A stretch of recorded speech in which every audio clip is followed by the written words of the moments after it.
नमस्कार विद्यार्थी मित्रांनो, पुढील 120 दिवसाचं पोलीस भरती मधलं शून्यातून वर्दी मिळवण्याचं स्वप्न साकार कसं करावं आणि दिवसभराचं नियोजन कसं असावं, ग्राउंडला किती वेळ द्यावा, झोपावं किती, डाएट काय करावा आणि आगामी काळामध्ये पोलीस भरती होण्यासाठी आपल्याला कोणती अकॅडमी सुद्धा निवडावीची आहे याबद्दल सविस्तर चर्चा आपण आजच्या या व्हिडिओमध्ये म्हणजेच HP अकॅडमी या YouTube चॅनलवर पाहणार आहोत।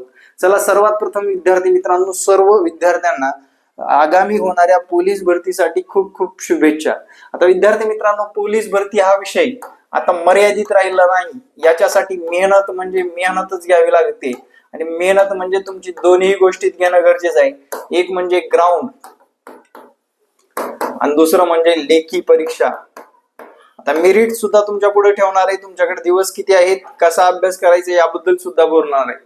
आता विद्यार्थी मित्रांनो, मुलं जर बघितलं, पुरुष उमेदवार आणि महिला उमेदवार। आता या पुरुष उमेदवाराला 1600 मीटर धावणे, 100 मीटर धावणे आणि गोळा असा असतो कार्यक्रम याचा, आणि याला 50 गुण दिले जातात। आणि सेम हे 800 मीटर इथे चेंज असतं आणि सेम 100 मीटर आणि गोळा याला सुद्धा 50 मार्क दिले जातात। लेखी 100 मार्काचे असते। सामान्य ज्ञान, मराठी व्याकरण, बुद्धिमत्ता व गणित या एकूण 4 विषय 100 मार्कासाठी विचारले जातात। कोणता विषय किती जास्त विचारायचा किंवा किती कमी विचारायचा हे सर्व काही आयुक्त कार्यालयाच्या अंडर असतं, त्यामुळे आपल्याला या 4ही विषयाचा समान पातळीवर अभ्यास करावा लागतो। आता विद्यार्थी मित्रांना लगेच प्रश्न पडला असेल, अभ्यास करायचं तर जागा कुठली अकॅडमी निवडावी। विद्यार्थी मित्रांनो, अकॅडमी निवडत असताना 2-3 गोष्टी लक्षात ठेवा।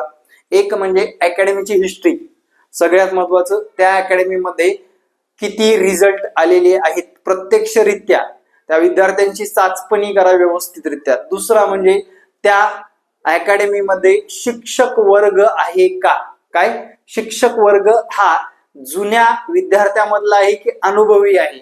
म्हणजे फॉर एक्झाम्पल, गेल्या वर्षी जरा थोडंसं हुशार होतं आणि या वर्षी शिक्षक झाले, पोलीस भरती करणारच, असं जर असेल तर ती अकॅडमी निवडू नका, तुमचं भवितव्य तिथे थांबणार आहे। तिसरी आणि अति महत्वाची गोष्ट म्हणजे तुम्ही त्या अकॅडमीमध्ये 5 ते 7 दिवस फ्री मध्ये बसायचं आहे।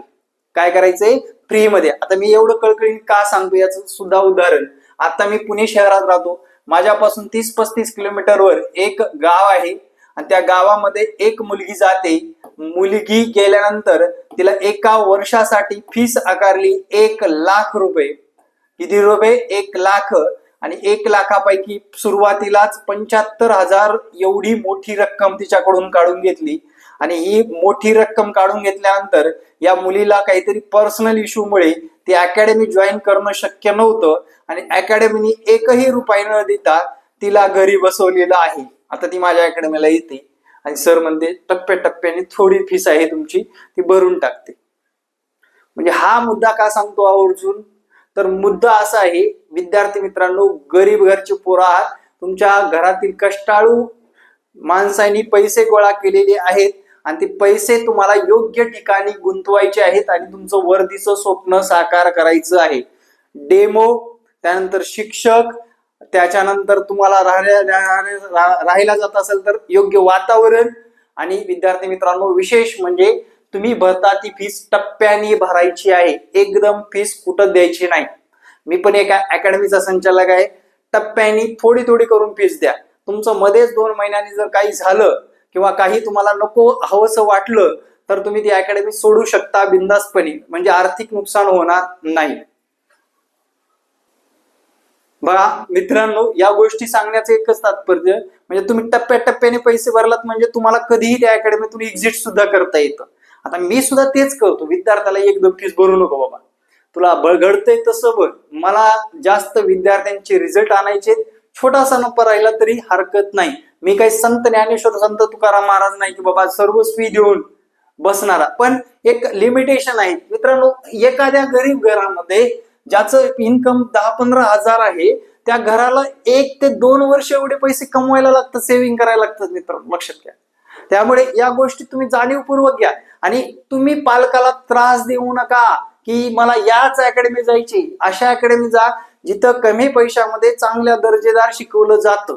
आणि माझ्या अकॅडमीत जर यायचं ठरवलं, 7 दिवस एकही रुपये न भरता, काय म्हणतोय, 7 दिवस एकही रुपये न भरता तुम्ही अकॅडमीमध्ये बसू शकता. तुम्हाला ते शिक्षकाचं म्हणलेलं पटत असेल, शिकवलेलं बरं वाटत असेल तरच तुम्हाला ती पुढे अकॅडमी कंटिन्यू करायची आहे. अदरवाईज तुमचे मार्ग तुमच्यासाठी खुले. ठीक आहे, एवढं कॉन्फिडेंटली बोलतो म्हणजे विद्यार्थी मित्रांनो वेल सेटल्ड, आपण एकदम वेल सेटल आहे. आणि आपल्याला विद्यार्थ्यांना घडवण्यासाठी मला कुठली थार किंवा फॉर्च्युनर घ्यायची नाही मित्रांनो, फक्त जे द्यायचे ते प्रामाणिक द्यायचे. आणि आपल्या अकॅडमीत आलेला एकही विद्यार्थी नाराज होऊन जाणार नाही याची खात्री आपण घेतो. दुसरा आणि महत्वाचा मुद्दा बघा, आता आपल्याला खूप मोठा होईल व्हिडिओ थोडक्यात, पण आपल्याला हे मुद्दे क्लिअर करायचे. भोसरी या ठिकाणी आहे आपली अकॅडमी, लोकराज्य अकॅडमी या नावाने आहे.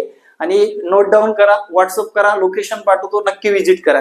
आपल्याकडे रूम आणि मेस, रूम मॅनेज करून दिली जाते. तुम्हाला कुठल्या 5 स्टार हॉटेलमध्ये किंवा कोणत्याही हॉटेलमध्ये लावलात तरी काय हरकत नाही. मेस आणि रूमचं आपलं काय नाही, फक्त तुम्हाला मॅनेज करून दिली जाते. त्याच्यात 200 खातो 500 कमवतो असला प्रकार आपला नाहीये मित्रांनो, लक्षात घ्या. हॉस्टेल सिस्टीम ठेवलेली नाही आपण, सरळ तुम्ही कुठेही राहू शकता. फक्त आम्ही सांगतो की बाबा ह्या एरियामध्ये इथे वॅकन्सी आहे, तुम्ही जावा, तिथे राहा, तुमचं तुम्ही मॅनेज करा. आपल्याकडे क्लास आणि ग्राउंडला या आणि विद्यार्थी मित्रांनो एकदम क्वालिटी म्हणजे क्वालिटी शिकवलं जाणार आहे. आता विद्यार्थी मित्रांनो दिवसभराचं नियोजन कसं असावं या मुद्द्यावर येतो आपण. दिवसभरामध्ये कसं असावं, तर दिवसभरामधलं तुमचं नियोजन असावं, असं असलंच पाहिजे, गरजेचं आहे. काय गरजेचं आहे मित्रांनो, तुम्हाला काय करायचंय हे रात्रीच्या 8 तासामध्ये अजिबात आपल्याला आपले कुठलेच गोष्टी आपल्याकडे नसल्या पाहिजे. म्हणजेच आपली कायमस्वरूपी आरोग्य सांभाळणारी झोप झाली पाहिजे मित्रांनो, लक्षात घ्या. काय झाली पाहिजे? झोप. आता काही विद्यार्थी 7 तास झोपले, बघा 7 तास झोपले, दुपारी तोच वेळ झोपीसाठी 1 तास द्यायचा, बिंदासपणे द्यायचा. त्याच्यानंतर हे 8 तास आहे, हे 8 तासामध्ये तुमचं इतर कामं चालले पाहिजेत मित्रांनो. इतर कामं म्हणजे आंघोळ, जेवण, मित्राला भेटणं, गर्लफ्रेंडला बोलणं, तिच्याकडे पाहणं, सगळं काही असेल ते, किंवा तुम्ही संसार करत असाल, संसार वगैरे वगैरे सगळं काही.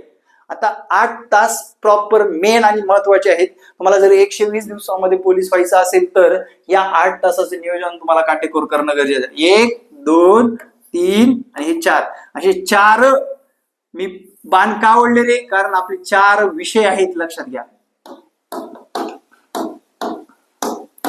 नंबर नोट करायचा असेल तर करू शकता. काय आहेत आपले 4 विषय आहेत. आणि हे 4 विषय कोणते आहेत सांगायची गरज नाही. एक पहिला म्हणजे गणित आहे, ज्याच्यासाठी तुम्हाला रोजचं 2 तास वेळ द्यायचे. रिझनिंग साठी साधारण तुम्हाला 1 तास वेळ द्यायचंय. मराठीसाठी 2 तास वेळ द्यायचंय. किती गेले रे? 5 तास गेले, राहिले 3 तास. या 3 तासामध्ये तुम्हाला रोज GK चा अभ्यास करायचाय. आणि तरच मी सांगतो ग्राउंड क्वालिफाय झालात आणि लेखी परीक्षेला तुम्हाला चांगले गुण येतील.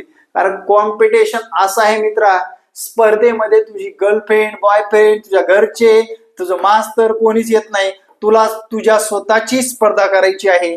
आणि अजून एक सांगतो, 100% गॅरंटी देणाऱ्याला पोकळ बांबूने मारलं पाहिजे, लक्षात घे. 100% गॅरंटी देणाऱ्या संचालकाला काय केलं पाहिजे?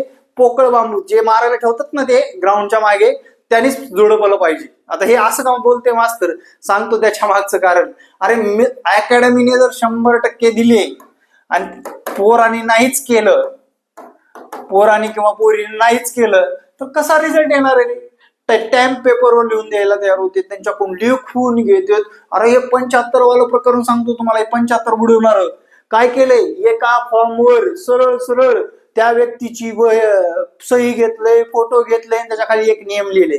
काय लिहिले नियम? की दिलेली फीस परत मिळणार नाही. अरे घेतले किती? थोडी घ्यायची ना.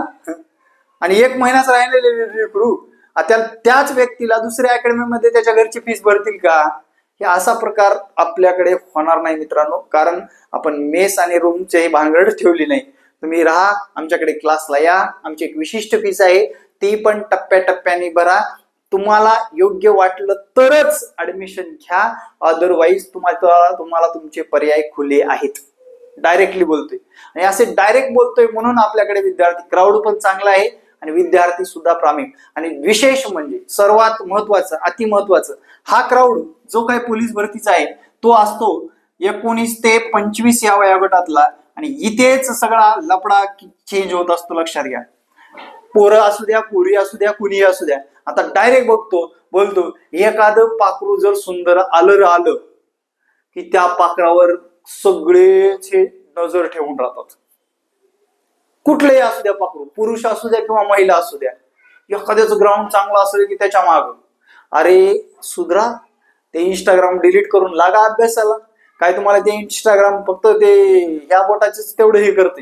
हे काय म्हणते माहितीये का, कामातून गेलास इंस्टाग्राम वापरून कामातून गेलास म्हणते आणि ते आपण असंच करत राहतो. एवढीच मान हलते आपली. अरे बाबांनो, याच्यावर तुम्हाला बारकाईने विचार करायचा आहे. ह्या चॅनलवर पट्ट्याने नुसत्या मार्गदर्शनावर मित्रांनो अनेक लोकांना पोलीस घडवलंय. नुसतं मार्गदर्शन ऐकायचं आपलं. आणि विद्यार्थी मित्रांनो, पेटून उठायला पाहिजे. कोरोनाच्या काळामध्ये आमचा एक परमेश्वर हारके मेंढराच्या मागे मोबाईल मध्ये अभ्यास करत करत तो पोलीस झालेला आहे. मित्रांनो, अंगाला काटा येतो आता पण सांगायला, कारण मार्गाची लेखी मारली त्याने. आणि मेंढराच्या मागे राहणारा तो पोरगा आज वर्दीत रुबाबात हिंडतोय, रुबाबात. आणि तुम्ही सुद्धा हिंडाल, फक्त तुमचे विचार चेंज झाले पाहिजेत मित्रांनो, लक्षात घ्या. तर अशा पद्धतीने तुम्हाला पोलीस भरतीची तयारी करायची. 120 दिवसामध्ये यशापर्यंत जायचंय आणि 120 दिवस तुमच्यासाठी खूप महत्वाचे आहेत. व्हिडिओ कसा वाटला मला कमेंट मध्ये सांगायला विसरू नका. येणारे प्रत्येक व्हिडिओ पाहण्यासाठी आपल्या चॅनलला सबस्क्राईब करा. जय हिंद, जय महाराष्ट्र. धन्यवाद मित्रांनो.